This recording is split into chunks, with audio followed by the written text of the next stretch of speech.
Okay. Good afternoon. I'm Bill Bowie, and welcome to our Public Links annual meeting this afternoon, July 13th, 2022. I will make the requisite motions so that we can conduct these meetings virtually. To conduct this meeting wholly electronically and to effectuate both the emergency procedures authorized by FOIA and by the Fairfax County Park Emergency Ordinance, the Public Links Board needs to make certain findings and determinations for the record, as we did at our first electronic meeting. During our meeting, if you wish to be recognized, please raise your hand, and when I recognize you, please state your name. This will ensure that you are recognized and the public knows who is speaking. If you intend to vote nay or abstain on any item, we will need to do a roll call on those votes. Because each member of this board is participating in this meeting from a separate location, we must verify that a quorum of members is participating and that each member's voice is clear, audible, and at an appropriate volume for all of the other members. Accordingly, I'm going to conduct a roll call and ask each board member participating in this meeting to state your name and the location from which you are participating. And I ask that each of you pay close attention to ensure that you can hear each one of your colleagues. And following the roll call, we will vote to establish that every member can hear every other member. And we'll go alphabetically. I'm Bill Bowie, and I'm participating from my residence in the Hunter Mill District. At this point, I will pass the virtual gavel to Vice Chairman Quincy so that I may be heard to make the requisite motion. I move that each member's voice may be adequately heard by each other member of this board. Ken Quincy, you have heard the motion. Is there a second? This is Peter Kim. I second the motion. All those in favor say aye. Yep, something. Yeah, we did. Roll call. So Ken Quincy. Yeah. Ken Quincy, participating from my residence in the Providence District. And Peter Kim. Peter Kim, Greendale Golf Course in Alexandria, Virginia. All right. Very good. So Peter, can you second that motion? Yes, I second the motion. Ken Quincy, it has been moved and seconded. Is there discussion? Seeing and hearing none, all those in favor of the motion signify by saying aye. Aye. All those opposed say nay. So that motion passes, Mr. Chairman. Thank you, sir. Second, having established that each member's voice may be heard by each other member, we must next establish the nature of the emergency that compels these emergency procedures, the fact that we are meeting electronically, what type of electronic communication is being used, and how we have arranged for public access to this meeting. Therefore, I move that the state of emergency caused by the COVID-19 pandemic makes it unsafe for this board to physically assemble and unsafe for the public to physically attend any such meeting, and that as such, FOIA's usual procedures, which require the physical assembly of this board and the physical presence of the public, cannot be implemented practically or safely. I further move that this board may conduct this meeting electronically via Zoom. It is so moved. Ken Hey, Quincy. Bill, I think we have some problems going on here. There's a lot more than 2 board members here, so therefore this is a board meeting also. And we No, have not This is just a public links not the meeting. public links meeting, Ben Linwood. This is just the public links board. but we're all here, so it technically has to be. No, not for public links. Public links is a 501c. Public links is a separate 501c3 that the other board members are not a part of. So Yeah, you are but- considered but- an observer at this point You're an because this is observer. not the park board meeting or related to the park board. We are It's a gathered. It's a separate entity. It's a We are. separate entity altogether. We are gathered. Right, and it was advertised publicly to meet the standard of public notification when board members are assembled. I would just feel better if we just be safe. There's no reason not to hear everybody in, but I will follow the lead. Thank you, sir. Okay, Ken Quincy, you have heard the motion. Is there a second? This is Peter Kim. I second the motion. Ken Quincy, is there discussion? Seeing and hearing none, all those in favor say aye. Aye. Any opposed, say nay. Mr. Chairman, the motion is approved. Thank you, sir. On to administrative items. The minutes from the annual meeting of 2021. And I'd like to move for the adoption of those minutes. Ken Quincy, I second the motion. Is there any discussion? All those in favor say aye. Aye. Any opposed, say nay. That motion carries. Ryan? Thank you, Chairman Bowie. This is Ryan Carmen, Acting Director of Golf for Fairfax County. To give an update on the public links for all 7 sites of 2021 compared to 2020. 2021 saw an increase in revenue of over $70,000 compared to 2020. Greendale, Burke Lake, and Laurel Hill saw the biggest jumps in revenue, with Laurel Hill seeing an increase of $33,000. Oakmar went through an integral addition of a small snack bar last fall, which enabled them to sell beer and wine. Through the end of 2021, Oakmar garnered about $6,500 in revenue. Moving into the new year of 2022, January 1 through June, total revenue at Oakmar is nearly $14,000. Additionally, Laurel Hill purchased a new beverage cart last fall, and Pinecrest purchased a refurbished beverage cart, which has and will equate to additional revenue Pinecrest didn't see in the past. As a summation, excuse me, gross revenue for 2021 was $493,000, an increase of 17% over 2020. Net revenue had a 24% increase, totaling $284,000 compared to $229,000 in 2020. Total expenses were up 7%, but that is partly due to the increase in sales and keeping up with the demand, as well as the 2 beverage carts. With Oakmar now online, all 7 sites now sell at least beer. And moving through 2022, the demand for golf in general is still very much present. And more importantly, at sites such as Laurel Hill and Twin Lakes, social events such as weddings, parties, etc., are nearly back to pre-COVID numbers. So overall, we should see an increase over 2021 at year end. Thank you. Wow, that's tremendous news. Thank you. All right, next item on the agenda is the election of the officers for the, the adoption of the 2021 annual public report. Yeah, I will second that motion. Ken Quincy. All in favor say aye. Aye. Any opposed say nay. That motion carries. Election of the officers for the 2022-2023 year. This is Bill Bowie. Bill Bowie as chair, Maggie Godbowl as vice chair, Michael Thompson as secretary, and Peter Kim as treasurer. Is there any discussion? Mr. Quincy, would you like to make a motion?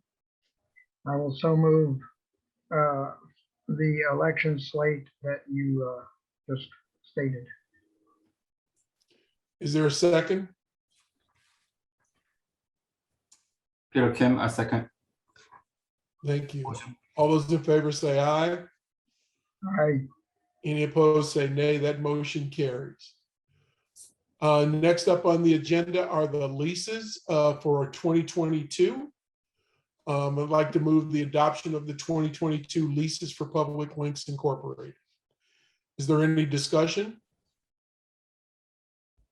Seeing no discussion, is there a second? Ken Quincy, I second the motion. All those in favor say aye. Aye. Any opposed say nay. That motion carries. Thank you very much for this robust meeting of the Public Links Incorporated, as it is every year. And with that, we are adjourned. Thank you. Right. Good evening. I'm Bill Bowie, and welcome to our committee and board meetings this evening, July 13th, 2022. It's 5 o'clock, and I will make the requisite motions so that we can conduct these meetings virtually.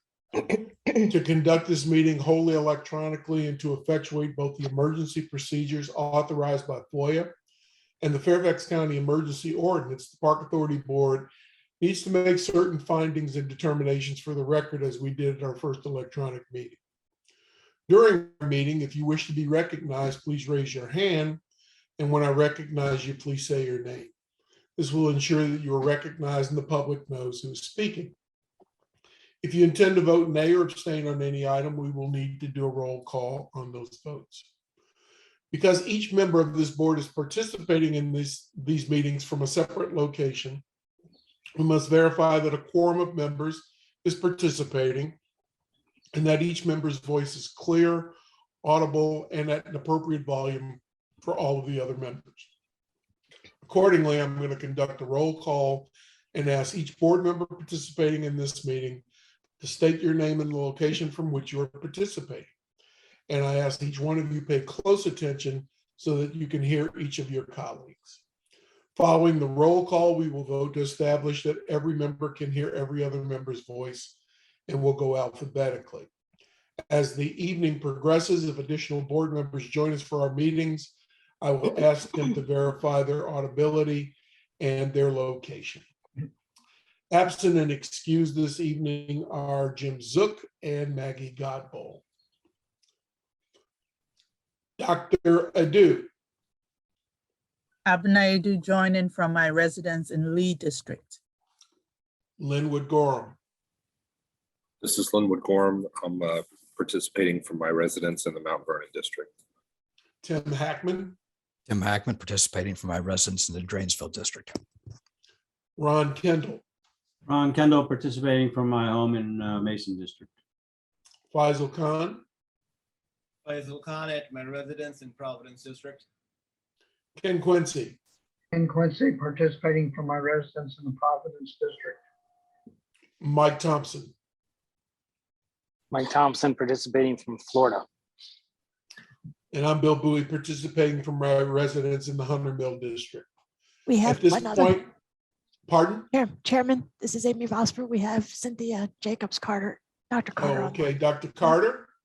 This is Cynthia Jacobs Carter, and I'm participating from my home in Lee District. Sorry about that, Cynthia. No problem. I don't think you described the district correctly, did you? I started to call it Franconia District. It's not officially changed yet? No. No.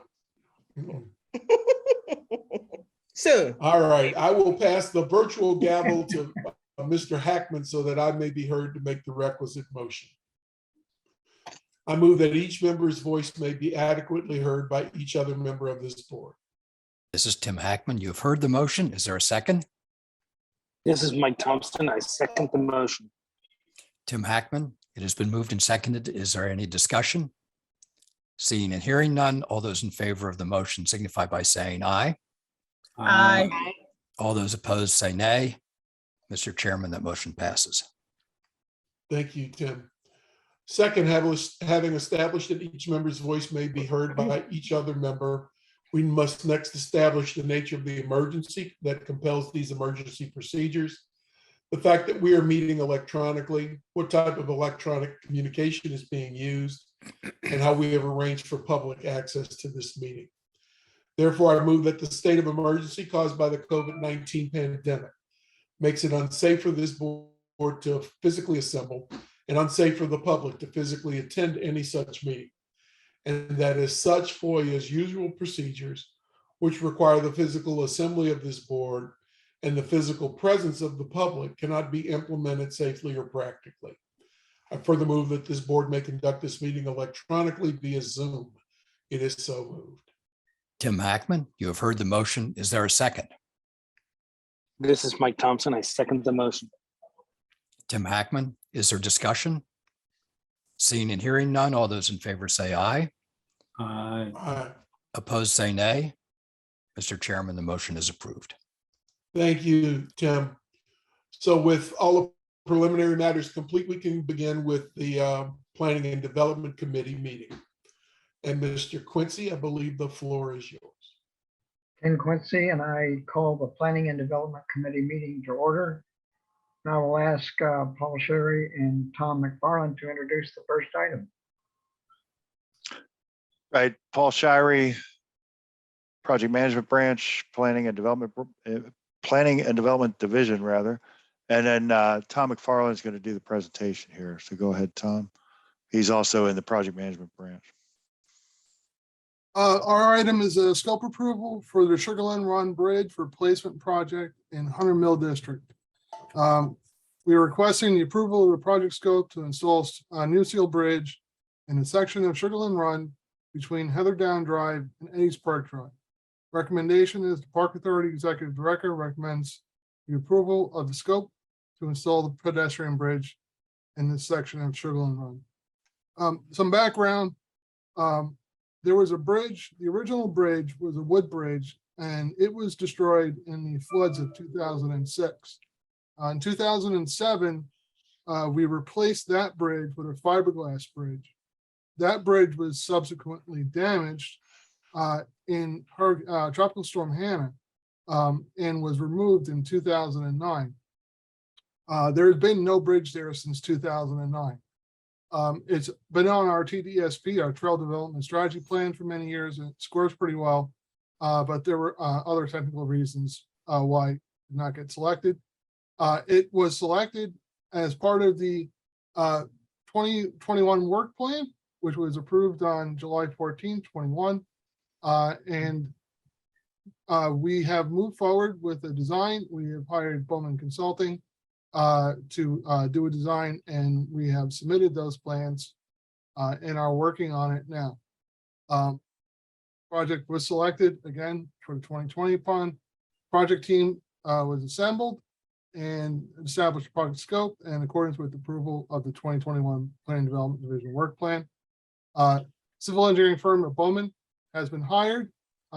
General scope of the project is demolition of the remaining pieces of the 2009 bridge, construction of a 75-foot long, 10-foot wide steel pedestrian bridge, and construction of a 10-foot wide connecting approaches to the bridge. Detailed cost estimate for the construction and trail improvements includes associated contingency administrative costs as outlined above is $500,000. Project will not generate any additional revenue.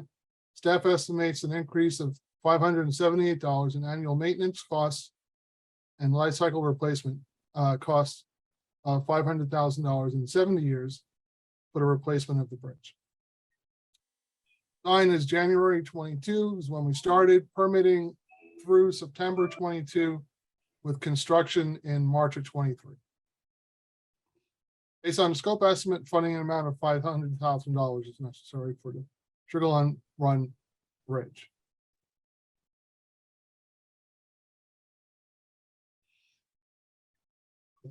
Paul?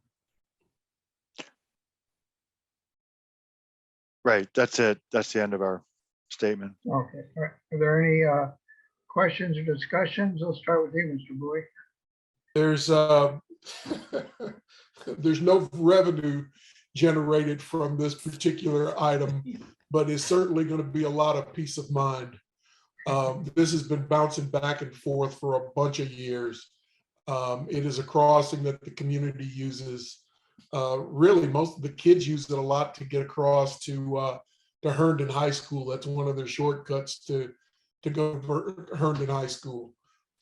So it's well overdue. We thought we had this nipped in the bud earlier, but there were a lot of complications to the deal. I just want to thank Jay and the team for their leadership in moving this up and getting it done appropriately. Thank you.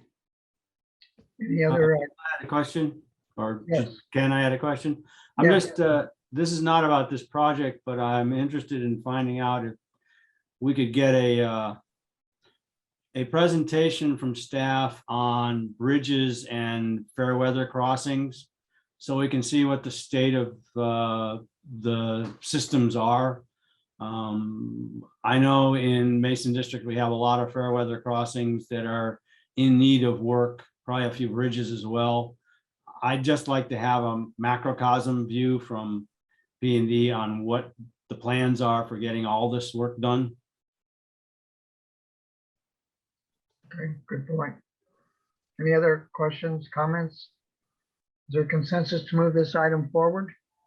Yes. Okay, thank you. Ken Quincy, I will ask Mr. Paul Sherry to introduce the next item. Right, so the next item, the Park Authority Executive Director recommends approval of the reallocation of project funds for improvements to the irrigation system for the Laurel Hill Golf Course. And board action is requested today, July 13th, to maintain the project schedule. This is already under construction. So back on March 9th of this year, the Park Board approved the scope for the irrigation replacement. And at that time, our construction estimate was $840,000.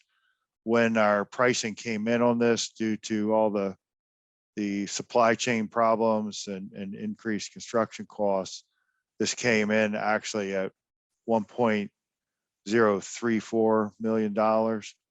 So to be able to fund the entire project in construction, we're requesting this reallocation of $204,200. And this would come from related projects. And we're under construction right now, doing 9 of the holes, and then we would need this to go ahead and finish out the remaining 9 holes. So that's the end of the presentation. There's a vicinity map, and then the total project estimate sheet is in there as well. Okay, I will ask if there's any comments or discussion. We'll start with Mr. Gorham. Of course, just curious what the related projects are that the funds are coming off of. Right, so we're proposing to transfer funds from Oakmar Golf Course. There was driving range renovations, and there was some residual funds there. So that's where 74,000 is coming from. And then the 130,200, the balance of that then is coming from uncommitted funds that were for irrigation projects, golf course irrigation projects. Thanks very much, and sorry to whoever magisterial district Oakmar Golf Course is in. Yeah, Ron Kendall, I just, this was supposed to be done or is supposed to be completed this year or beginning of next year? So the actual completion of construction is planned for third quarter of this year. So that would be, this fall. So calendar year. Right, calendar 2022. So it might be finished up late fall. Any other comments, discussion? Is there a consensus to move this item forward to the board? Yes. Okay. If there's no other items to discuss, Ken Quincy, we will hereby adjourn the Planning and Development Committee meeting. Thank you, Mr. Quincy. So this is Faisal Khan. I call to the order Administration and Board Committee meeting to order. This is 5:30 p.m. And Allison, would you please introduce items? Yes, thank you. Good evening. My name is Allison Rankin, and I will introduce the first item about our policy review process. We continue into the second chapter with this evening. Again, we're working our way slowly but surely through the process to review all these policies and have them ready for our accreditation visit next year. Tonight, we're going to review Objective 200 and the first 5 policies in the second chapter there. So for Objective 200, we had no changes proposed. That's just sort of the overarching premise of the chapter. That language we felt made sense for the current set of policies. For policy 201, I'll turn it over to John Burke. Good evening, everybody. This is John Burke, the branch manager for natural resources. So policy 201 is our natural resources policy. It is fairly robust, but you'll notice I did make some changes to it to include adding restorations to our natural resources missions. In addition, we added language committing to support those established restorations, which is reflected in the new landscape legacy and sustainability program. Further, we included the Park Authority needs assessment done in 2016, as well as the county's tree action plan to the list of supporting documents that bolster and support our initiatives in the natural resources branch. Well, any suggestion, questions on this? Any comments? I'm seeing and hearing none. I'd ask Amy and Kim to introduce the next items. Oh, no, we've got a few more policies to go through here. Go ahead, please. Sorry. Policy 202 was also John Burke. So policy 202 is our wildlife conflict resolution policy. So these changes were made in close coordination with Dr. Katie Edwards, who we work closely with for wildlife conflict issues. She works with the police, with the wildlife department. So some of these changes include language that is directed at wildlife impacts to private property and Park Authority's role in addressing those complaints. So we'll first start with the term address, and that was a change that was made because many wildlife conflict issues, it may not be possible or legal under our current permits to resolve those issues, but we can certainly work to address them. Resolution is a more binding word that's not always something that we can guarantee. Further, you'll note that we provided a little bit of flexibility in the language of the policy regarding wildlife complaints on adjacent private property, broadening our ability to step away from those complaints, but also recognizing that certain wildlife like beavers, for example, require FCPA to step in and at least assess the issues and work to resolve them if possible, especially if that beaver is, say, impounding water on Park Authority property that's impacting private property. And finally, while we recognize that population management techniques are essential for overabundant and nuisance wildlife population control, we remove the specific language related to the exact techniques that we use for the population management strategies. Discussions? Let's move on to the next item. All right. Next policy is 203, cultural resources. Liz Crowell.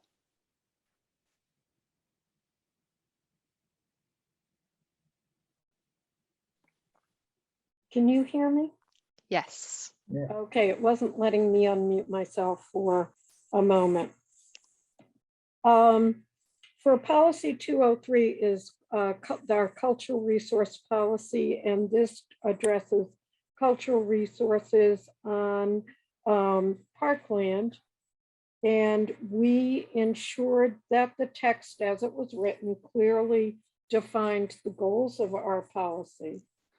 And one change that we made was to the first sentence of the policy statement to include the word document, so that it's clear that we are recording conditions of cultural resources. And we went through our references to ensure that our links to legislation and policies were up to date, so we didn't have any broken links. Great. Next up is also Liz with the policy 204, countywide archaeology. And for countywide archaeology, this addresses our responsibilities countywide, which includes development plan review and other work we do on countywide projects. We again reviewed the text as it existed to ensure that it addressed the current issues. and there were no changes that were required. And again, as with policy 203, we checked that the links to the various legislation were up to date. And last but not least is policy 205, historic preservation, and this will be David Bukta. Thank you very much. Good evening, board members. I'm David Bukta. I'm the Heritage Conservation Branch Manager for the Park Authority. For policy 205, we reviewed the policy. We didn't make any edits or add additional language. And we also checked the references for accuracy. Everything seemed to be fine, and we submitted as it is. Thank you for your time this evening.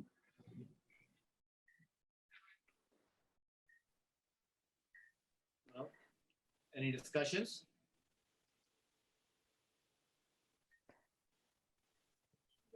Seeing and hearing none, I think we can move to the next item now. I just want to make one quick note just for everyone's awareness. The next meeting will have a few more policies to bring, including a new one, policy 200 that we're adding about mitigation. And then also there's been some changes at the state level regarding open meetings and FOIA requirements. So we are going to be updating our policy we adopted last year regarding remote participation, and we'll be adding a new policy for all virtual public meetings. So just an awareness that that will be coming next time for everybody. And that's it. Oh, Ron. Yeah. Ron Kendall, I just had a question. This is more general. How do we determine an animal exists on park property and doesn't just roam everywhere? It can be, how do we identify which species we would accept ownership of in an encroachment issues? And it's just a general question. Hi, this is John from Natural Resources. The language regarding wildlife impacts to private property is, for the most part, centered on beavers, because beavers impound water, which results in upstream flooding, which may impact private property. Typically for things like deer, coyotes, foxes, or many other types of wildlife, if they're, for example, eating someone's azaleas, but they're coming into and out of park property, like for deer, for example, that's not something we would respond to. And that's a big reason why I changed the language of that wildlife conflict resolution to kind of dial back a little bit how we describe how we respond to those situations, because as you correctly state, wildlife doesn't recognize boundaries, park authority, jurisdictional or otherwise, and broadly speaking, we don't consider much of our wildlife to be permanent residents of, say, park authority property. So beavers are the big one, because they establish a dam, a lodge, and it's very clear that if that's on park property, that they've established their habitat there, and that the impacts from that could be mitigated if the permits were in place, if the situation were dire enough.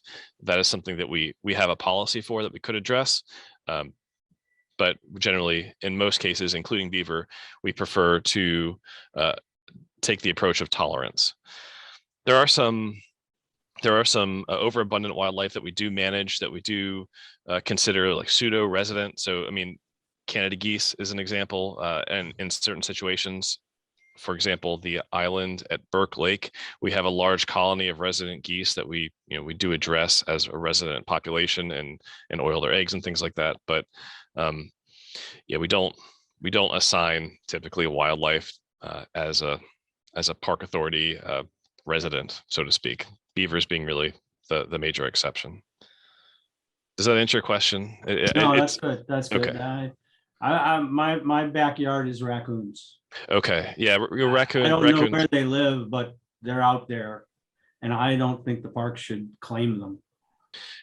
I agree. And when we're working with Dr. Edwards and we're communicating with the public, we reiterate that again, these animals don't recognize boundaries, and that in many cases, what's going on private property may be drawing them into that private property. A good example is the like Asian tiger mosquitoes, that the same species that might transmit West Nile virus or Zika virus, Aedes aegypti.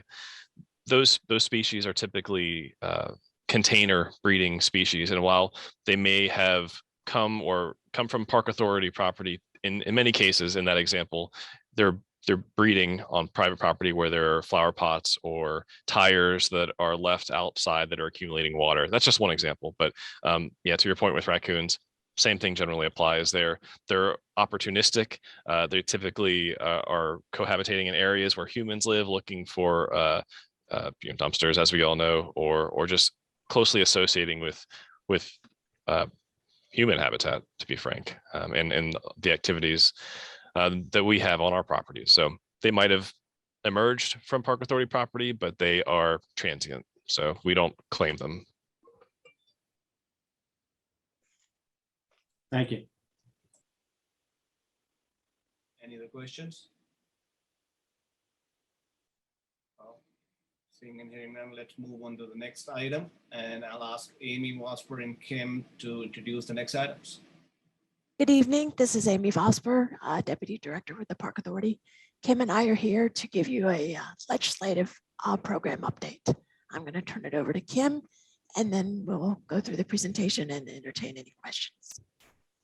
So good evening, everyone. My name is Kim Maleko. I'm a management analyst for the Resource Management Division. I also do some special projects for the director's office, and one of them is managing the legislative program. So I'm going to talk to you a little bit about the 2022 session tonight. As you may or may not know, the county has a dedicated team of staff that review all legislative items that are brought forth for the Virginia General Assembly every year. Their primary role is to attend meetings, attend all the committee meetings, review every item that the General Assembly is looking at to consider the possible impact to county operations. The Park Authority's role is to act as subject matter expert for those items that we feel may or may not impact the Park Authority. Allison, I'm sorry, I skipped a slide. Can you kind of go over the next slide? We'll give a minute and then move on. I talked a little over that, but as you may or may not be aware, the General Assembly runs a 30 to 45 day session, depending on the year, odd or even. Items are normally approved by the governor in mid to early April, and most bills are effective the 1st of July. Next slide, Allison, please. So for the 2022 session, the county board had 5 principles or priorities that they were focused on having a careful eye on, and that was the K-12 education plan and funding, regional and state transportation funding. Next slide, Allison. The preserving our local authority, and impacts to the state budget that would affect county operations. Next slide. So for the 2022 session, the General Assembly looked at a little over 3,100 proposed bills. 126 of those were sent to Park Authority subject matter experts to look at. We looked at those at least once. There were well over 300 reviews, which means that some of those bills were sent to us 2 or 3 times, and we had multiple staff looking at them to consider any possible impact that it would have to our operations. Of that, this year, we had 39 that were ultimately enacted. Park Authority staff continue to look at these bills and monitor their impacts to see if there's any policy or practice changes that we need to make as they're being implemented. Allison, next slide, please. One of the items that we wanted to bring to your attention this year that we did positively support is the allowance of electronic vehicle charging stations on Park Authority properties. Prior to this year, we did not have that specific authority, and we do now. So that is supports our continued commitment to environmental sustainability, and we worked really hard with our environmental staff and team to have the right language to push that forward. Next slide, Allison. So our next steps are already, we're looking at 2023, if you can believe that it's not even August yet, but we are. And we come to you this time every year and ask you that if you have any items that you would like us to push forward to the Board of Supervisors to support for the next General Assembly, now is the time to do that. The deadline is early August. So if you have any thoughts or items that you'd like us to consider, we would need you to let us know about those by the end of this month. So our timeline is kind of short on that. And I just wanted to give you an example. Staff have had some internal discussions, very early on discussions about the support of allowing us to have first right of refusal for purchasing any tax delinquent properties that would go to auction before they go to public auction. There has been some conversations that staff had about that. They would support that. So that would just be an example of an item that if the park board, if you wanted us to push forward to the county's legislative team, we could have those conversations. Allison, next slide. So again, those items, your thoughts need to come to Amy as soon as possible, because the deadline is actually to the board is August 6th. So we're a little behind on us putting some stuff together, but the board meetings don't always fall the way we want the board meetings to fall. So we still have a little bit of time, but if you have some thoughts and you want to bring that, please have conversations with Amy, let her know, and we'll be happy to do that. And that is just a quick update. July 17th would be the date. the 17th. So that we could get them to the Okay. for review to the park board by the 27th, which is our last meeting in July. Okay. Not- So that not the- concludes not the my 7th. presentation. If you guys have any questions, Amy and I are happy to answer them. This is Linwood. I have a question. Is there potential for revenue on the charging stations on park property? So the legislation does read that we are not limited by that we can charge for those services. Really what this legislation did is the legislation was existing, and this added language that gave the park authority the authority to have them on our properties. And I'm happy to send you a copy of that bill if you want to look at it. You also have a link in the handout. You all should have a handout that has all of the 39 items that were enacted, a little description and summary about them, and the item number so that you can find the actual text about it. Yeah, you don't have to send me anything. I'm mostly just trying to understand how it works again to get back around to, is there potential revenue? And Bill, you might be a subject expert on this already. I'm assuming that all these charging stations that people can plug into here and there are not free, and people get charged for them. So, somebody's making money, somebody's selling the energy, I'm assuming. Are these correct assumptions? In most cases it is, but what I'm seeing is in a lot of shopping centers, they're providing free charging for up to 2 hours. We're seeing that in major garages too, especially where you have electronic charging kiosks that have advertising on them. So they'll have an LED screen with some advertising that you can look at. and you can charge up to 2 hours on a lot of those. So it's a combination of both. Okay. Sarah was going to say something. Sarah Baldwin, deputy. Yes. So Sarah Baldwin, deputy director. Yes, there is a revenue share with these, and we can send you the specifics. I don't remember off the top of our head, but that was one of the reasons that we pushed the legislation forward so that we could benefit from the revenue that would come in as a part of the stations. Right. I mean, we would be reviewing any of those that we plan on executing anyway, right? Yeah. So you don't have to send the information now because Okay. we're reviewing it as we execute it.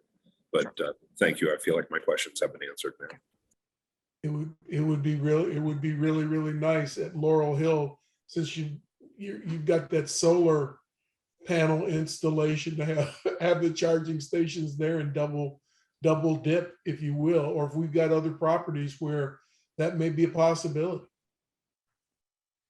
Yeah, I just see it as potential on several different levels. One thought I have is that we don't want to be a gas station. We don't want to attract people to free charging and stuff like that. But if there's fees associated and we're just offering a convenience by, paying a fee associated with it, we wouldn't be attracting any more than any other place, but have an opportunity to make some revenue also. So, I mean, I see how this could, I view it as potential for a win-win all the way around. Could be a trickle-down effect.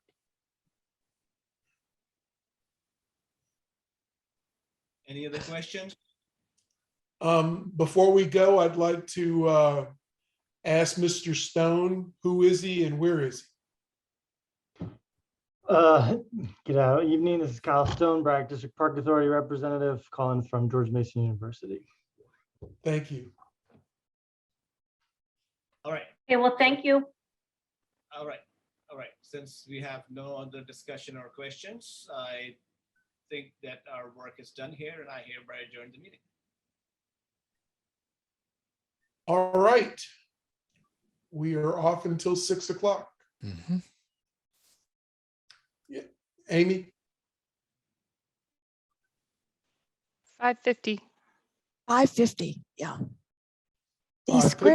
script. The script is off. Yes, Your sorry. emails were correct. The script is off because we shifted Okay. everything 10 minutes. All right, 5:50. 5:50. It's 7 10 minutes. minutes. It's 10 minutes daylight saving time.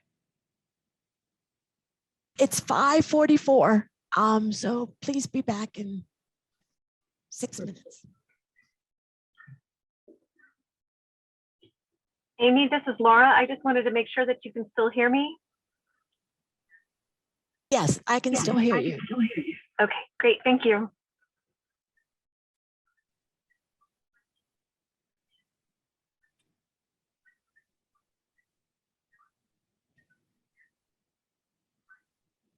It's always good to finish in time because we certainly don't want Linwood to get late.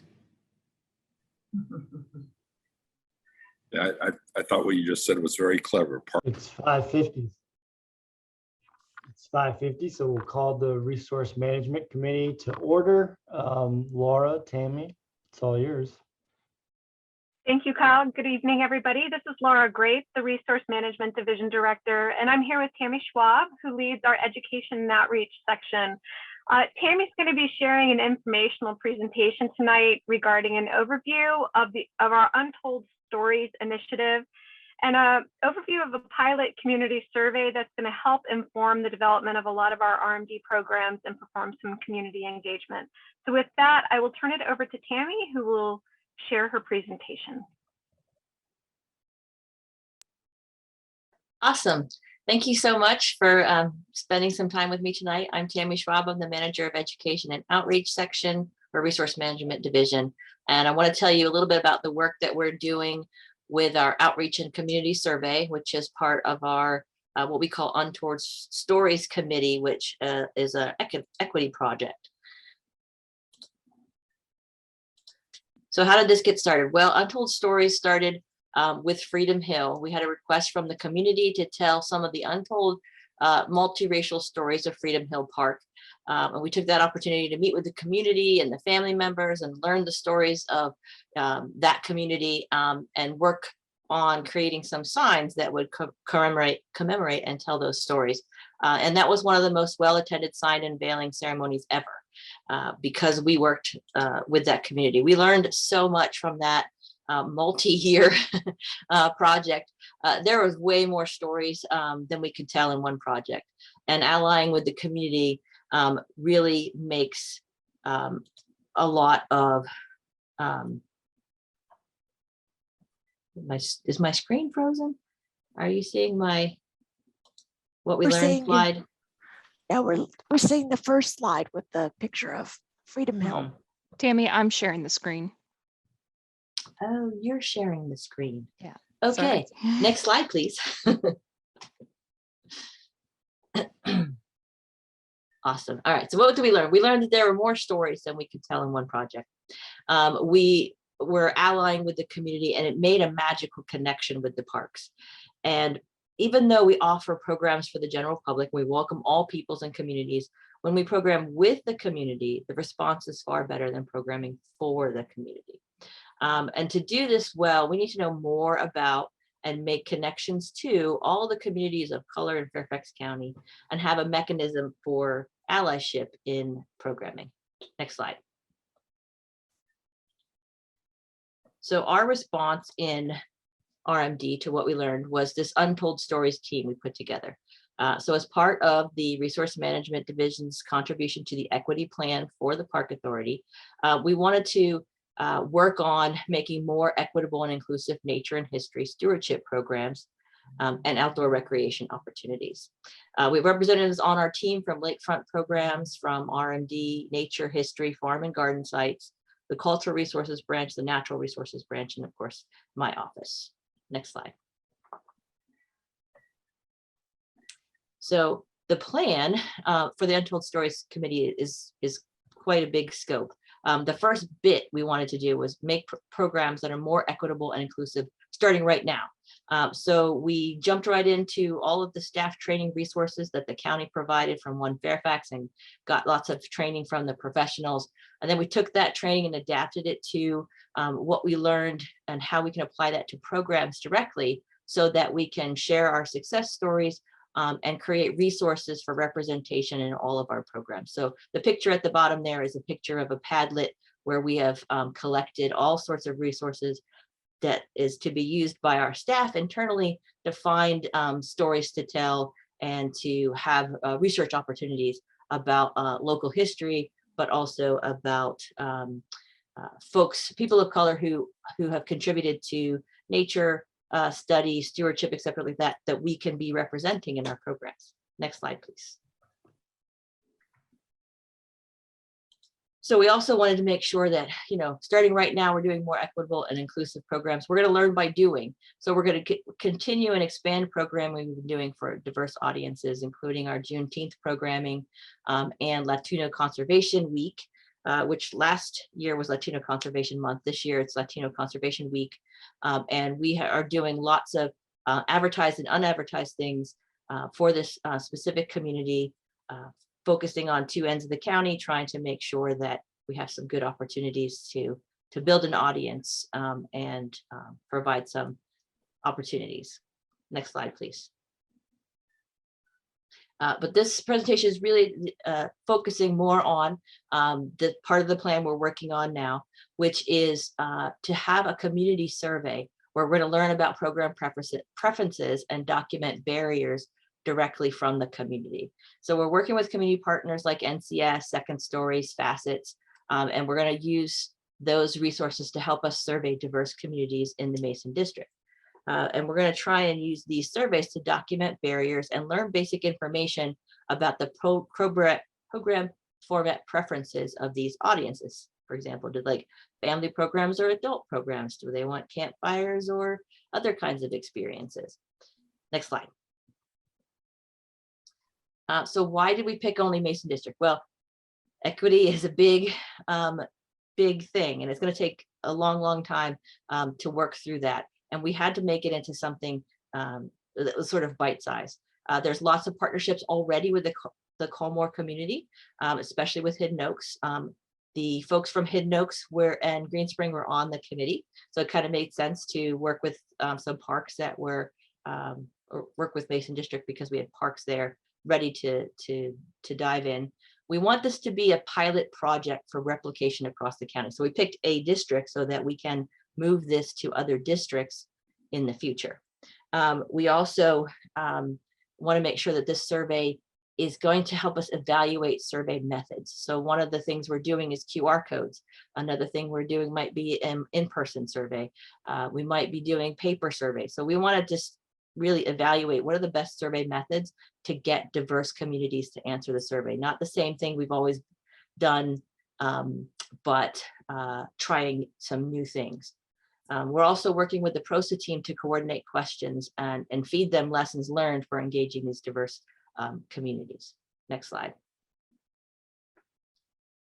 So one of the things we want to do is QR codes. And so we have picked some of our summer entertainment series in Mason District to take these QR codes out to. And some of them we're doing just to sign with a QR code to see how many people will take the survey just because. And then we are going to have a test at Latino Conservation Week where we have a person who is encouraging people to take this survey through the QR code and just kind of see like what is the best method to get people to answer the survey. So tonight you'll see that the Graham Road Community Building has one of their new entertainment series with the Bolivian dancers. We actually have a person there tonight with some stuffed animals that just to see what kind of response that she can get, not necessarily on the survey, but just see how many people are there and how many people might come to her table and things like that. So just kind of testing what the summer entertainment series is like for us to be there. Next slide, please. So a lot of this has to do with our partnership building with the help of NCS. So we're asking our community partners like Second Story to help us get adults in their diverse communities to answer our survey questions. So we might be asking them for some community ambassadors who are people of that community who would do the interviews for us. We think we'll get much more truthful surveys if we have community members asking other community members. We want ongoing opportunities to get feedback from the community on their program plans. So we make the survey, we use that to make program plans. Then we go back to the community and say, how did we do? Did we hear what you were saying? And sort of build some trust with that loop. And we want their help, the partners, in sharing information about our programs and events of interest to their community members. So they're going to be help us market as well. What are we offering them in exchange? Well, programs. That's one of the things that we do well, and we can offer them in exchange. We're partnering with Friends of Homes Run and Second Story to do a meaningful watershed education experience at Glen Hills Park with some Second Story kids, I think 50 different elementary and middle schools. We're going to host events at parks. So whatever it takes to get that community involved in parks, we're going to look for ways to do that partner. And we're going to probably offer rec center passes to the volunteers in the community who are interviewers as a way to say thank you for helping us to connect with the community. And we know that that's a big resource that they really like. They really want to be able to come and use our rec centers. Next slide. So the Untold Stories plan, the goal basically is we want to design these programs based on community input, address as many barriers as possible, and then take those results to the community to continue that feedback loop and to earn the trust. So this is going to help us to plan programs with the community, not just for the community. Next slide. So what are the outcomes we think we're going to get out of this? Well, underrepresented communities are going to be reflected in our programs. Our programs are going to be attractive and accessible to more audiences. The community is going to feel ownership and want to care for our parks.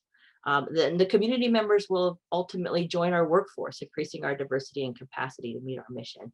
One of the things I'm doing with the Homes Run Meaningful Watershed Education Experience is a whole thing for the teenagers about how to be a natural resource manager and what that career is about, just so they know that parks are a place they can work as well. And it's going to take a while for that to bear fruit, obviously, for working with the kids, but I think it's an important investment to make sure that they know they can grow up to be parks professionals too. Next slide. I think that's it. Who's got questions? Thank you, Tammy. Ron? Yeah, first of all, I want to thank you all for putting this together. It's tremendous. I was just noticing the flyer for Justice the other day, and as Mason and being in the spotlight, that's great. I'm looking forward to having all this working through over the next 2 to 3 weeks. Have you reached out or plan to reach out to the organizations that structure things in the parks? I didn't see much there about either the baseball leagues or the soccer leagues. They are integral in getting people into the parks and in getting people from every background onto the teams. I also had a question about whether you're approaching in Mason, the 2 friends groups I know of, which are at HONC and Green Spring Gardens. So as for the baseball soccer leagues, that's not something we've done yet. We started with the, I think, nonprofits and NCS, though I'm sure NCS can connect us to those leagues as well. We haven't actually done any surveys. We've only did a little pilot test at Colmore. So we're still building a list of all the places and people that we can use. So that's certainly a great idea to test those organizations as a way of connecting to these communities. So I'm going to add that to my list of possible tests for us to do. And then the other part of the friends groups. So no, we haven't necessarily connected with the friends groups yet. They are working with us on some of the events that we're currently doing with the Latino Conservation Festival, but we haven't done that with the survey. And one of the reasons that we're not going wide with the survey yet is because we are testing things. And so if we go wide and go through the friends groups and get everybody to answer, it's going to make it harder for us to see what the results are from specific efforts. So we're going to do it like one effort at a time, just to see what response we get for that effort, because that's going to help us understand more about what efforts we should make in other districts, and what kinds of audiences will answer different efforts. So if we're specifically targeting populations, then that's going to help inform that by doing a little bit at a time. So eventually we might go wide with it, but right now that we consider that going wide with the survey. Tim? Tim Hackman. Thank you, Kyle. It occurs to me, and I thought Ron asked some good questions about organizations to be approached in addition to the ones you already had on your list, Tammy. But one of the things we might ask as we have those conversations is inquire about whether, for example, they have scholarship programs, programs that might help members of diverse communities cover membership fees to play soccer or play Little League, and that or the other organizations for their own engage to participate in their own programs. That also, if they don't do that, might plant a seed, plus also give us more information about what kind of scholarship or subsidy or other programs that they use to attract a broader community, how those work and how those might be leveraged by us. Yeah, that would be good information. Tammy, if I can just step in here, because I want to just make one point. This survey is really focused on a lot of the natural and cultural programs that we run through the RMD programs and through our RMD site. And those are certainly some suggestions that we can take as we're looking at broadening this to the PROSA or other community engagement initiatives. But the idea of scholarships is certainly one that is important. And I think that there may be some great opportunity to work with our nonprofit partners and others as well for take those kinds of opportunities into consideration for RMD-based programming as well. Thank you. Anybody else? Not seeing hands. So Tammy, Laura, thank you very much. And we'll adjourn the Resource Management Committee. Kyle, can you hear me? Oh, yep. Sorry, this is Mike. I had my hand up, but then my internet. Nope. Okay. Taking what we learned from the needs assessments, Mike, this is Tim. You're breaking up substantially. Thanks.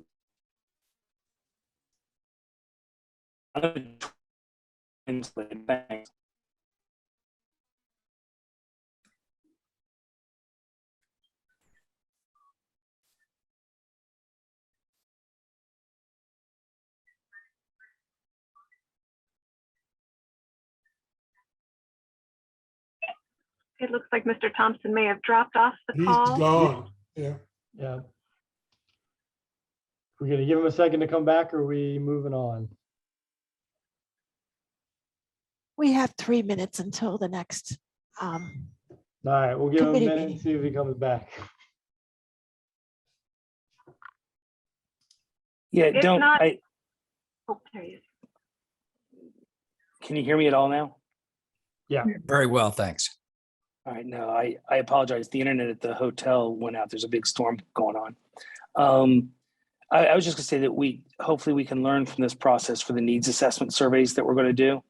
And we had talked about trying to do those more often. So I just wanted to hope that we could integrate that into the learnings into our best practices for that process. Yes, we're working closely with the PROSA team, and they've added a question to our survey about access that we're going to be piloting for them. And yeah, so that's something we've already established a link up with the PROSA folks of, they're going to learn from our methodologies, and we're trying to match our questions as best we can so that they're usable in the future. Thank you, ma'am. All right, then. I think we're now actually are adjourned.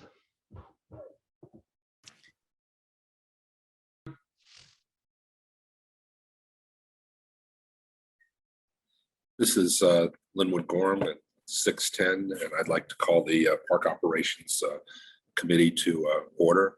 For those of you that have lost their place, we're about a third of the way down on page 6 at this point. With that said, I'd like to turn the committee over to Jay Coles. Thank you very much, Linwood. Allison, can you help me out? Thank you. As we sort of started joking about at the beginning of the board, sorry, Jay Cole, Executive Director, Fairfax County Park Authority.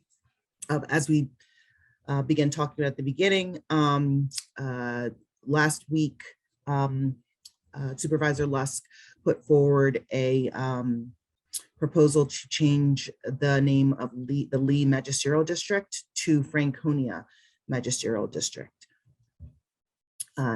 We have been waiting for this change in order to make some changes, propose some changes of our own. Next slide.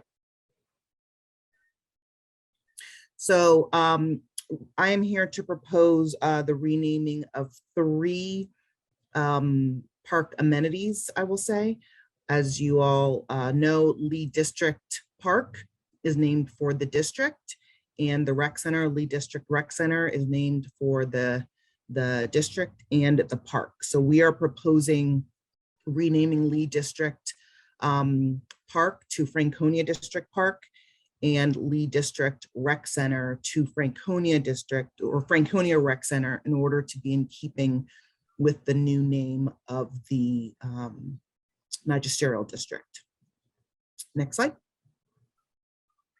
Oh, I already did this. Sorry, I apologize. I'm on vacation, so I did not have a chance to, so I'm looking at these slides for the first time, but they were phenomenally done. The next proposal is there's a park adjacent to Lewis High School that used to be named Lee High School. Lewis High School was renamed, Lee High School was renamed to John R. Lewis High School. The adjacent park is named Lee High Park, or Lee High School Park. that is now not Lee High School. It is now John Lewis High School. So we are proposing to rename this park Lewis High Park to be in keeping with the previous name and to match the new name of the high school. So those are our three proposals for today. We wanted to bring this to the Park Authority Board's attention as soon after the proposal to rename the district was done, so as to be very responsive to the community's desire to rename the district or unname the district for Robert E. Lee and rename the district Franconia. Questions? Yeah, this is Linwood. Reading through the material, I had thought that the magisterial district had already been renamed, but in talking to Cynthia a little bit earlier, at least making a comment, am I understanding that the renaming of the magisterial district has not become effective yet? Does anybody know like an effective date and what the history of that aspect of this is? I do not have a date, but Jay, do you? I do not have the actual date that it's going to be renamed. In the board package, a couple of things were there: the cost of renaming, of ordering signs, and getting that done that we would not be able to do until we had approval here. So we would then not put up a new sign until after officially the district was named, but we want to be able to have everything ready to go for day 2 when that happens. It was mostly just a curiosity thing because in reading through the material, I kind of understood it that it had changed on June 28th, but I guess that's the day they made the motion, but not necessarily the effective date. Yeah, Ron Kendall, I mean, I guess we're just moving it forward tonight. So we can move it forward with language subsequent to, and that would cover us so that whenever it happens, it happens.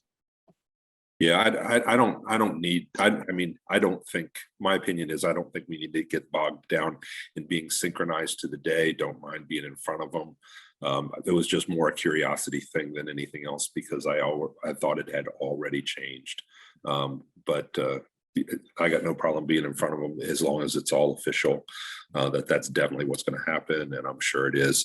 And frankly, I think it's such an appropriate name. It simply describes the area that the magisterial district has been known as forever. You know, unlike some of the other magisterial districts that have names that really don't represent where they are and stuff like that, this is a great name for this magisterial district. And I think us hopping right in and changing the rec centers, you know, and the parks that we're talking about is just so appropriate, and I'm so supportive of it. Does anybody else have any questions?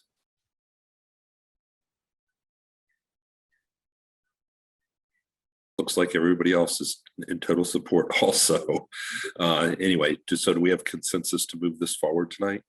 Yes. Yes. Yes. Yeah. All right. Anybody else have any other matters for the Park Operations Committee? Seeing none, I adjourn the Park Operations Committee. Thank you for your help, Jay. Dr. Carter, the floor is yours. Good evening. I'm Cynthia Jacobs Carter, Chair of the Awards Committee. It is 6:40 p.m. and I call the Awards Committee meeting to order. Judy Peterson, could you please introduce the item? Yes, ma'am. My name is Judy Peterson. I'm the Public Information Officer for the Park Authority, and it's my pleasure this evening to present to the Park Board an update on the Ellie Doyle Park Service Awards for 2022. Next slide, please. So Fairfax County Park Authority Board chooses winners for the Ellie Doyle Awards, and there's 3 different categories there. The Park Board selects the Strickland, Ormsby stunts, and Justice, Equity, Diversity, and inclusion recipients. The chairman recommends Chairman's Choice Awards. The Fairfax County Park Foundation chooses winners for the Aiken Awards. And I think it was important to point out that not all awards must have a winner each year. That is at the discretion of the board.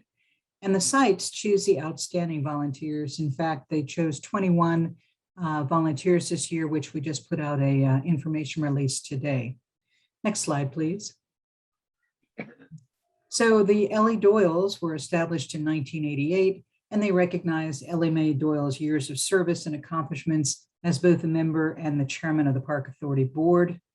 And this year we were requested to add a short memorial tribute to some of the past winners. So we'll be working with Channel 16 to add that to the virtual awards. Next slide, please. So again, just to go over the awards real quick, the Ellie Doyle's up to 3 awards, 1 youth, that is usually 1 award, but we've seen it in years past and present, that sometimes there are more, and special recognition, which is kind of that step below the accomplishments of the Ellies, and those are up to 5 awards. Next slide, please. The Harold Strickland Award is represented this year, and it is a partnership and collaboration award. Nominees must demonstrate significant long-term accomplishments that provide residents with tangible examples of the benefits of those partnerships and those collaborations. And so that award is represented this year. Next slide, please. And this year we introduced the Justice, Equity, Diversity, and Inclusion Award. This award shall be given periodically as deemed appropriate by the Park Board to deserving individuals, businesses, entities, or organizations that demonstrate accomplishments fostering inclusion, diversity, equity, and justice during the reporting period. And this year we would have our inaugural recipients should the board decide to approve that. Next slide, please. This year, as I mentioned, we had 21 outstanding volunteers. Those are peer-driven awards approved and nominated by peers at the sites and site managers. And they are a grand example of the magic that our volunteers do on a daily basis. Next slide, please. So these are the 2022 outstanding volunteers, of which they are 21. And I just, it really runs the gamut from people who have been with us for 29 years to folks who have been with us barely 1 year. And they're really throughout the system. The system is well represented, and we're very proud of them. Next slide, please.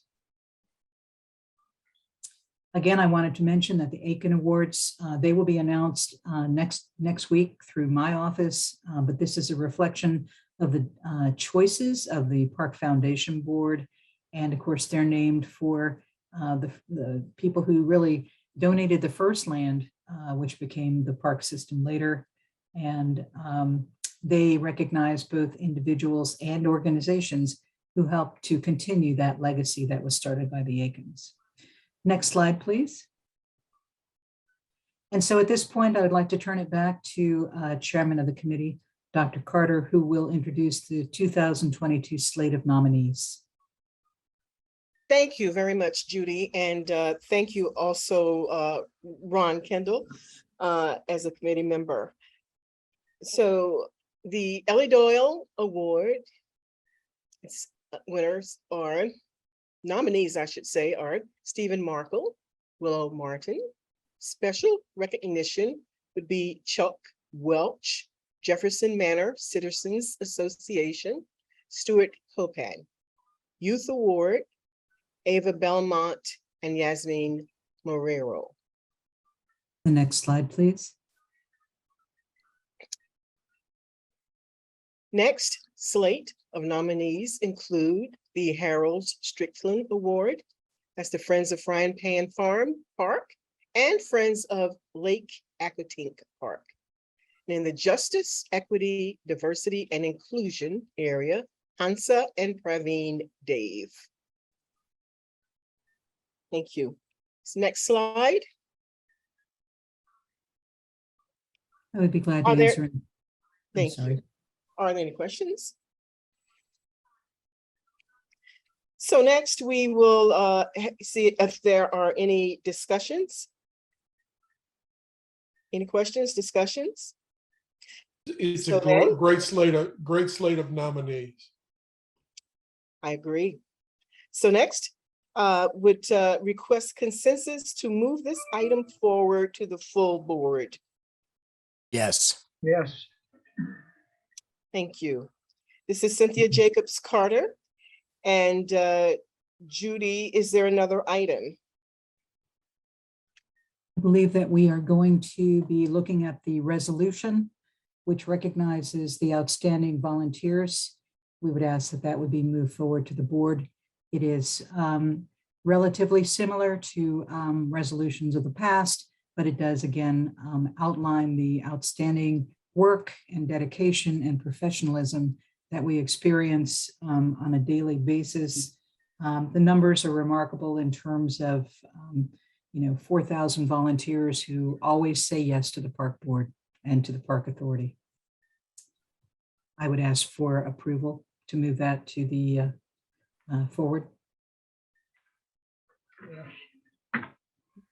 Do we have approval? Yes. Yes. Yes, thank you. So this is Cynthia Jacobs Carter. And if there is no discussion, then the awards committee meeting is adjourned.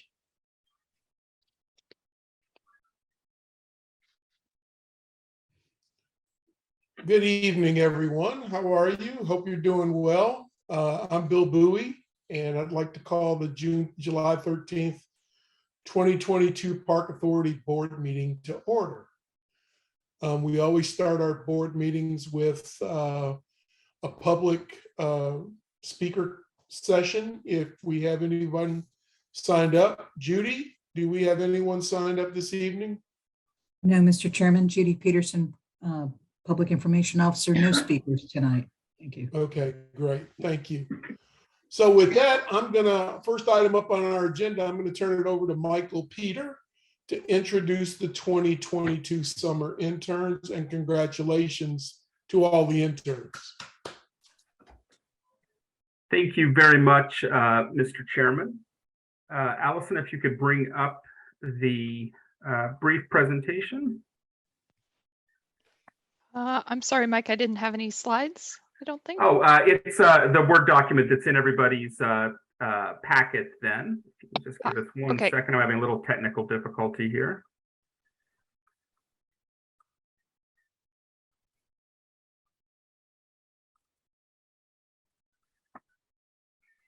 Nothing ever works exactly when we want to.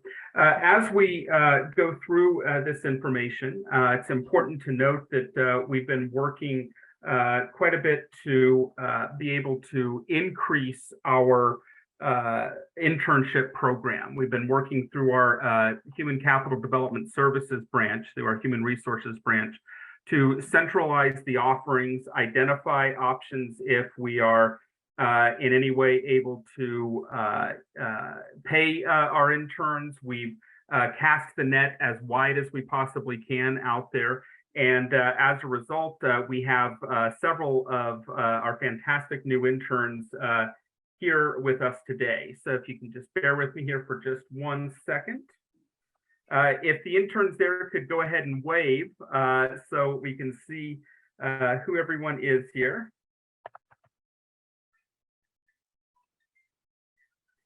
Fantastic, fantastic. So thank you very much for that. So our process is essentially, as we said, to try to make sure that we can accommodate the needs, that we do have the placements that can be available for our interns there. And as we move forward, we work with all of the divisions to see where we can best place them. So as you can see here, we're very proud to announce that in Gulf Enterprises, we have Luke Miller, who's working with us. He's a PGA intern. He is currently at Mississippi State University, and he's doing quite a bit for us at Burke Lake in particular. We also have in Golf Enterprises, we have Tim Dennehy from James Madison University, and he's working very closely with our focus on golf marketing, which has been quite a bit of activity over the last several years.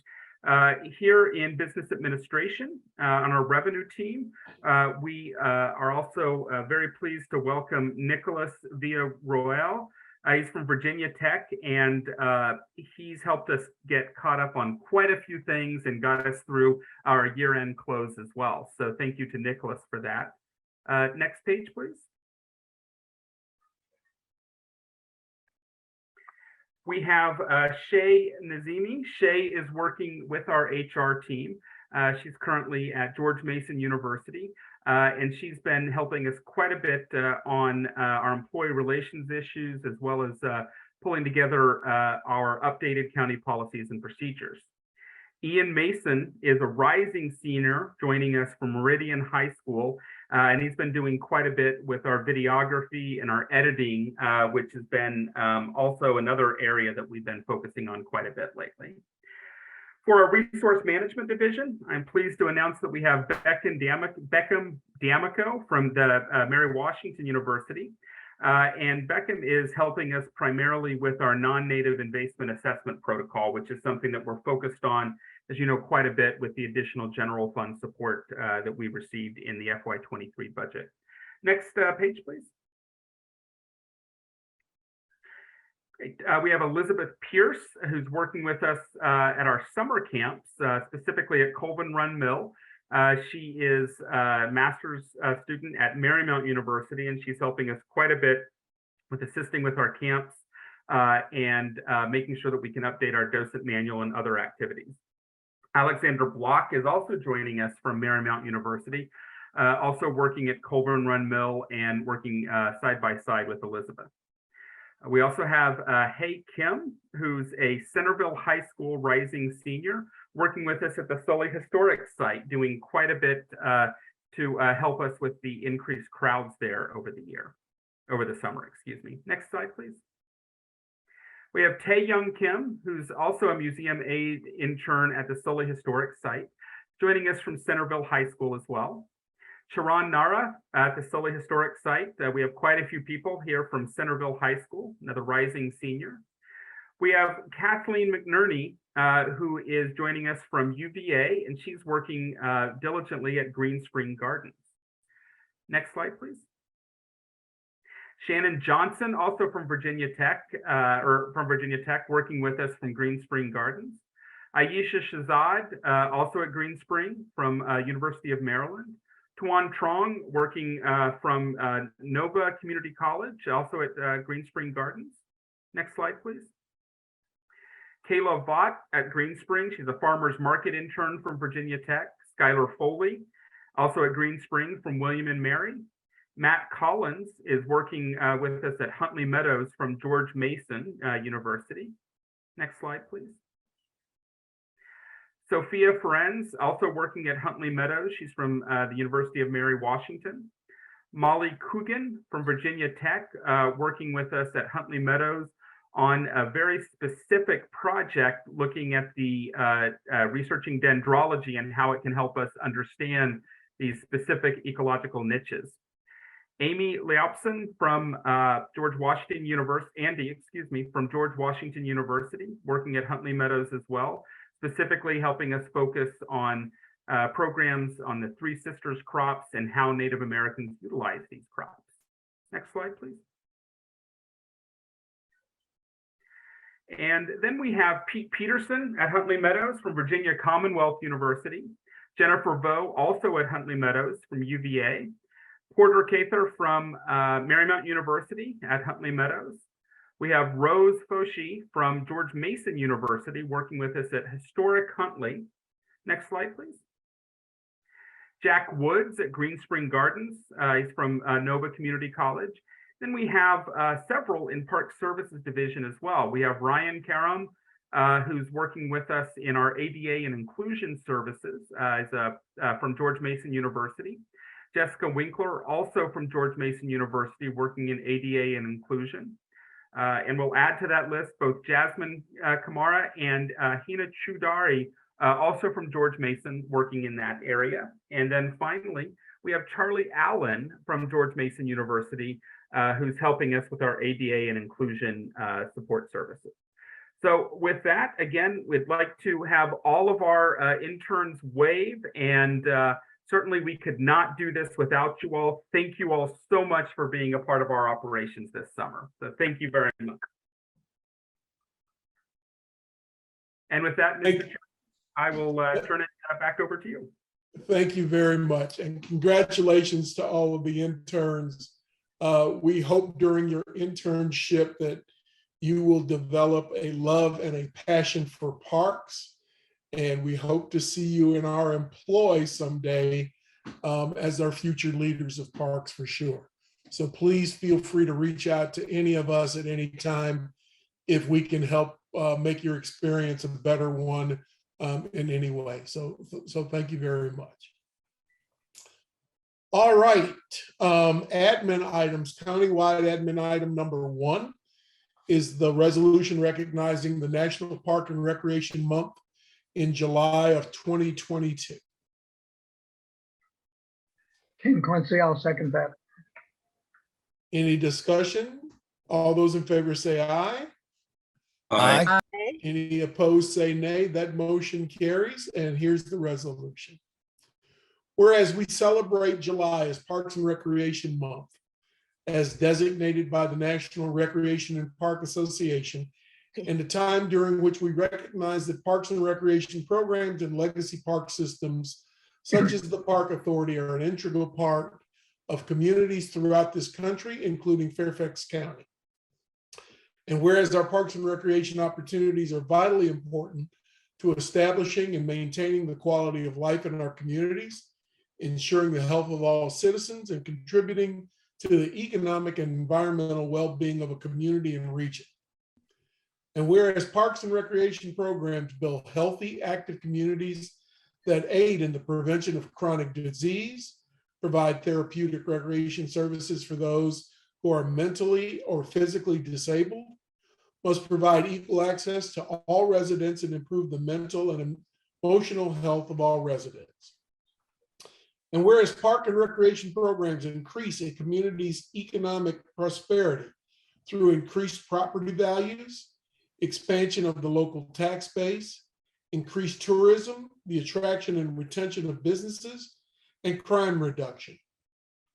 And whereas park systems such as FCPA with 420 parks and nearly 24,000 acres of parkland are fundamental to the environmental well-being of our community, improving water quality, protecting groundwater, preventing flooding, improving the quality of air we breathe, providing vegetative buffers to development, and producing habitat for wildlife.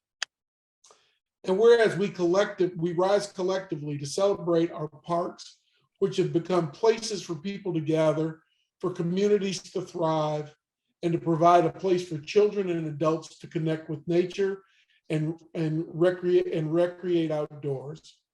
And now therefore be it resolved by the Fairfax County Park Authority Board that July is Park and Recreation Month in Fairfax County, Virginia, adopted by the Fairfax County Park Authority Board on July 13th, 2022. Any board members would like to comment on this at all? Okay. Thank you very much. On to countywide admin item number 2, which is the resolution honoring the Fairfax County Park Authority's outstanding volunteers of 2021. Ken Quincy, I second. Any discussion? All those in favor say aye. Aye. Any opposed say nay. That motion carries. The resolution. Whereas Fairfax County Park Authority depends on the service of generous volunteers day in and day out to enrich our parks, address our desire to satisfy and attract diverse audiences in park visitation, and to continue to meet the needs of our growing park system and community.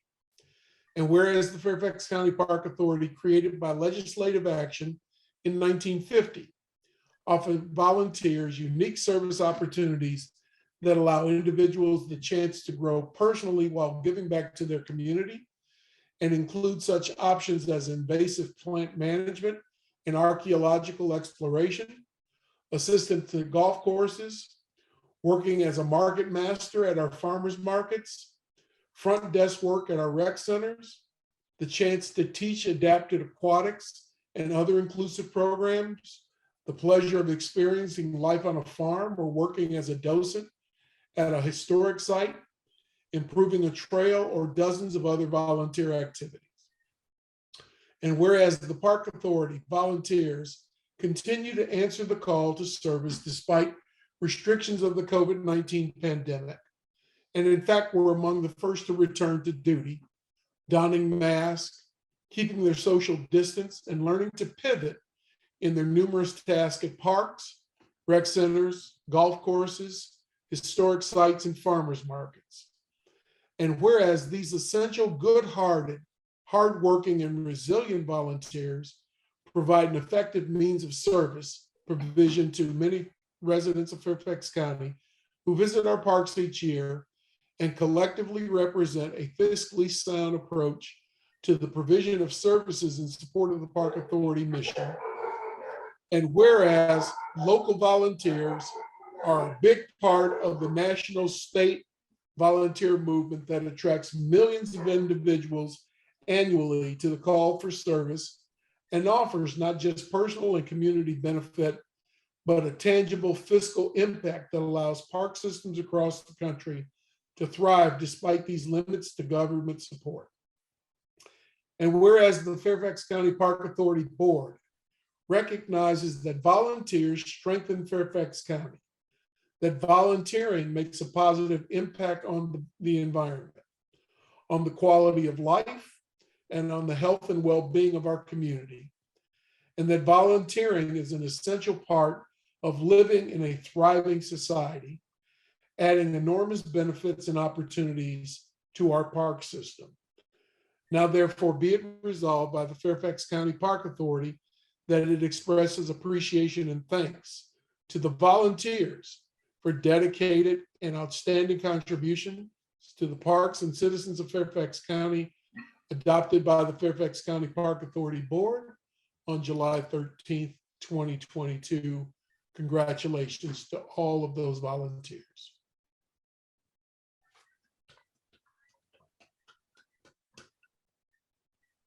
Are there any comments from any of the board members? Ken Quincy. I just have one comment which sort of echoes what you said. The value of volunteers to the Park Authority is almost unmeasurable.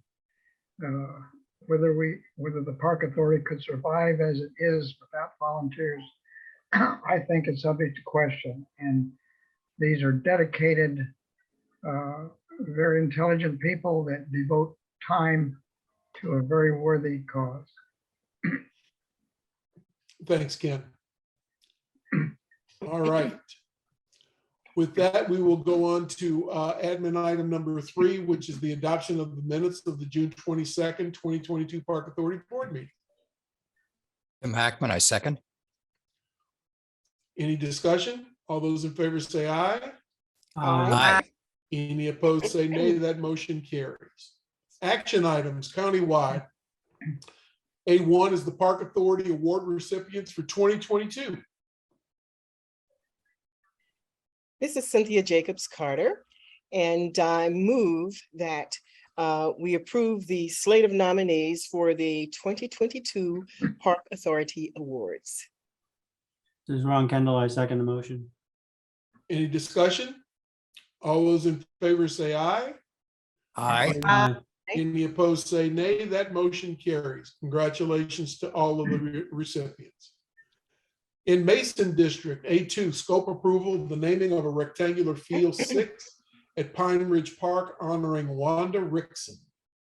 Yeah, this is Ron Kendall. I'd like to make a motion to approve this renaming or naming of the field number 6 at Pine Ridge. This is Mike Thompson. I second the motion. Any discussion? All in favor say aye. Aye. Any opposed say nay. That motion carries. In the Mount Vernon District, A3, reallocation of project funds for Laurel Hill Golf Course irrigation. This is Linwood Gorham. I'd like to make a motion that we reallocate the funds earlier discussed at the committee meeting to complete the irrigation system at Laurel. This is Mike Thompson. I second the motion. Any discussion? All those in favor say aye. Aye. Any opposed say nay. That motion carries. General countywide, A4 is the park naming, change Lead District Rec Center to Franconia Rec Center. This is Cynthia Jacobs Carter, and I move that the name changes from Lee District Rec Center to Franconia Rec Center. This is Linwood Gorham. I second that motion. Is there any discussion? All in favor say aye. Aye. Any opposed say nay. That motion carries. Again, countywide, A5 park naming, change Lee District Park to Franconia Park. I move that we approve renaming Lee District Park and changing that name to Franconia Park. This is Linwood Gorham. I second that motion. Any discussion? All in favor say aye. Aye. Any opposed say nay. That motion carries. Again, countywide, A6 park naming, change Lee High Park to Lewis High Park. This is Cynthia Jacobs Carter, and I move to approve the renaming of Lee High Park to Lewis High Park. This is Linwood Gorham. I second that motion. Any discussion? All those in favor say aye. Aye.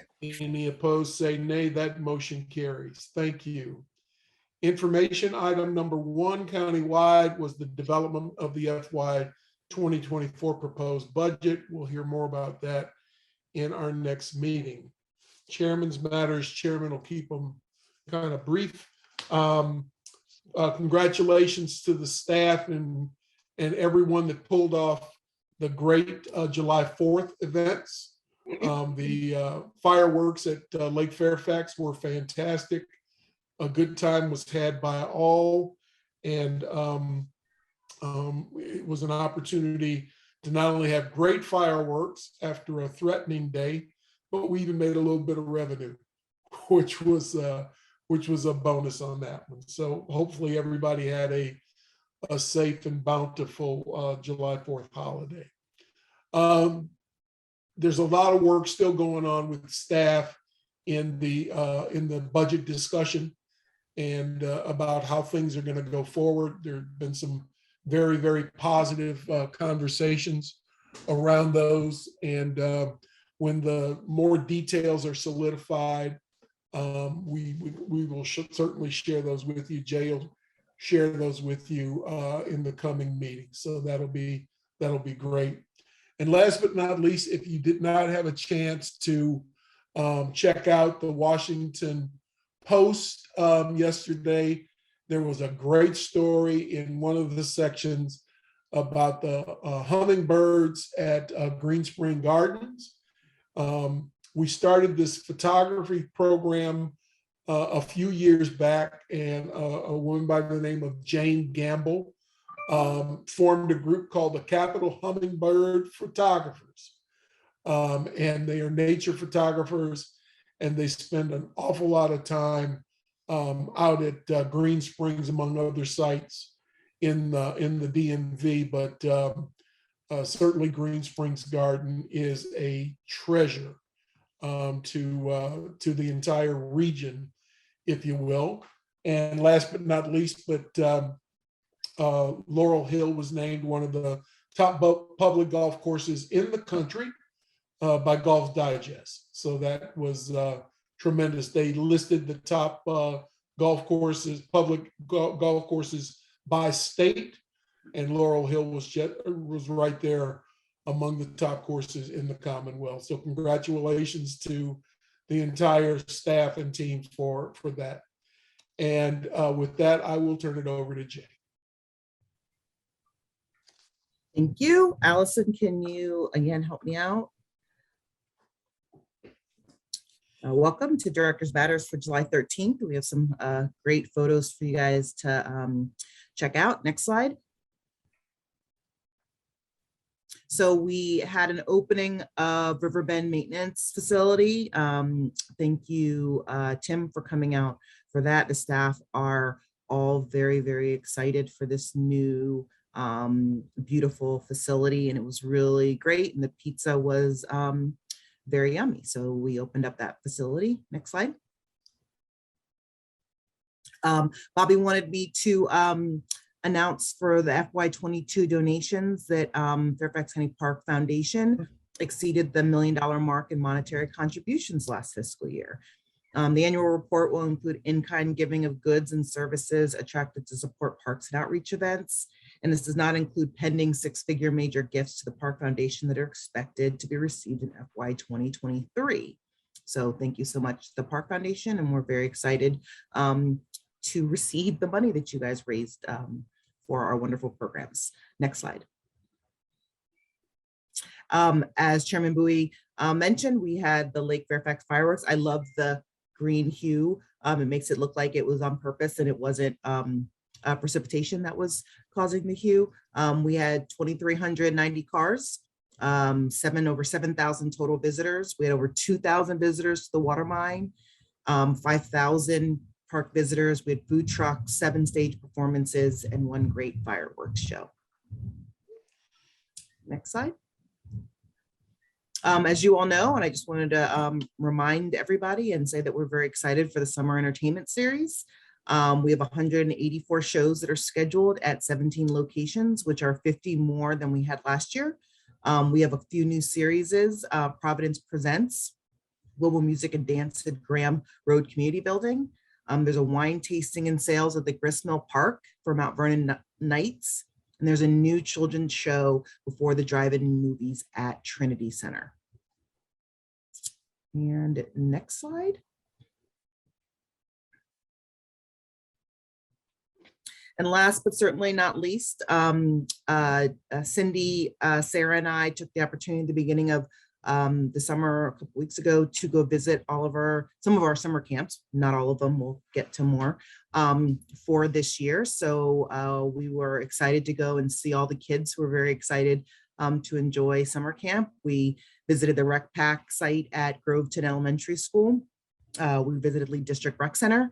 That is the top right is a lifeguarding camp. It's all the way, junior lifeguards all the way in the back right there. We're hoping to hire every single kid who's in that camp. We visited Mount Vernon Rec Center, and the bottom right, very foggy, is the ice skating camp. So that was great. In the middle is some staff at Mount Vernon. And we also visited Burke Lake Park to see all the camps that are happening out there. So it's very exciting to see all the kids at camps. And we thank all of the staff who work tirelessly throughout the year to put these camps together, and they are going off phenomenally. So thank you very much. And I think that's the last slide that I have. That's it. Very good. Thank you. Dr. Carter. I would just like to thank everyone, all the staff who worked so diligently on the awards program. They did an excellent job, and I thank you all for participating. That's all I have. Thank you. Thank you. Mr. Quincy. And Quincy, I'll pass, Mr. Chairman. Okay. Tim? Thank you, Mr. Chairman. Tim Hackman, I'll pass. Okay. Ron? I want to also suggest folks go see the hummingbird exhibit at the Historic House. It's an amazing thing. They are constrained by staffing, so they are not open on Monday and Tuesday. So be sure to go somewhere between Wednesday and Sunday. Also, we've got on the 16th, the reopening of Hidden Oaks Nature Center with a lot of local dignitaries, and We'll have lots of folks out there. They're also going to be doing programming that day. That's also on the Latino week that was presented. We also have a session, I think, of that program over at Justice Park in the same week. So please join us in Mason if you can. Thank you. Thank you. Linwood. I'll pass. Thank you, sir. Kyle. I will pass as well. Okay. Abinah. Thank you. I'll pass. And Mr. Khan. I'll pass, sir. All right. Mike Thompson has severe internet issues and had to drop off. So Tim, you are nominated as we go into closed session. Very good. I move the Park Authority Board recess and convene in closed session for discussion and consideration of matters enumerated Virginia Code Section 2.2-3711 and listed in the agenda for this meeting as follows. Consultation with legal counsel and briefings by staff members or consultants pertaining to actual or probable litigation where such consultation in open meeting would adversely affect the negotiating or litigating posture of the public body pursuant to Virginia Code Section 2.2-3711 A7. And B, discussion or consideration of the acquisition of publicly held real property for a public purpose or of the disposition of publicly held real property where discussion in an open meeting would adversely affect the bargaining position or negotiating strategy of the public body pursuant to Virginia Code Section 2.2-3711 A3.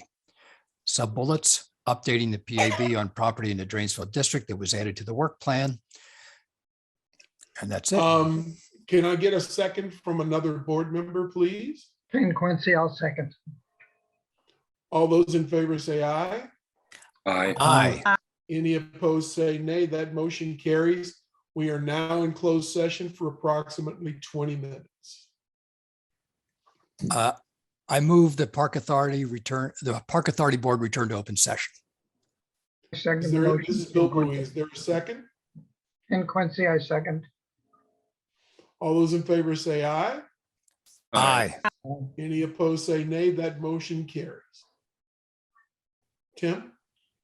I move the Park Authority Board certify to the best of each member's knowledge only public business matters lawfully exempted from open meeting requirements under Virginia Code Section 2.2-3711 and only such public business matters as were identified in the motion by which the closed meeting was convened, were heard, discussed, or considered in the meeting by the board. Ken Quincy, I second. Any discussion? All those in favor say aye. Aye. Any opposed say nay. That motion carries. Thank you very much, ladies and gentlemen, for the marathon session today. Linwood, we got you home before 8 o'clock, so that's a good thing. But be safe out there. Have a great couple of weeks. We'll see you on the 27th, if not before some ceremony. And with that, we are adjourned.